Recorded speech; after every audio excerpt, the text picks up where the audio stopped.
गाय समजा आटत आली ना, त्याच्यात पाणी घालायच्या ऐवजी मी गाय घेऊन येतो नवीन. हा. तिथं पाणी नाही घालायचं, फक्त कोरं दूध द्यायचं लोकांना, म्हणजे त्यातनीच क्वालिटी देत. तुम्ही कलियुगात नाही असं नाही वाटतं तुम्ही कलियुगात जन्माला आलेली आहे. असं कलियुगात तर माणूस जन्माला आलाय. आजच्या काळामध्ये हे यांच्या वयाचे पोरं म्हणता आहे तरुण तो घे मजा करून. नको, आता माझ्या जर केली तर पुढचे दिवस माझे सजा. बाहेर जातील. आता जर थोडेसे परिश्रम घेतोय, पुढे सजा भोगली तरी चालेल. आताच थोडेसे परिश्रम घेतोय, पुढचे दिवस खूप सुखाचे जाणारे.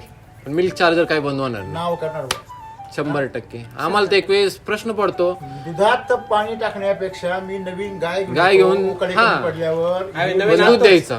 पण तुम्हाला सांगू सर, आता समजा दूध जरी कमी पडलं ना, ऑलरेडी वेटिंगला आहे, माझ्या आधीची तर देतोच मी. माझे अक्षरशः कधी कधी खाद्याला पैसे राहते नाही, लोकांना सांगायचं सर असे कमी पडले आज, म्हटलं का मला पैसे द्याल का, ऑलरेडी ऍडव्हान्स टाकून द्या, पण दूध बंद करू नको असे, दूध बंद करू नको असे. दुधाची चव खूप छान लागते त्याच्यामुळे.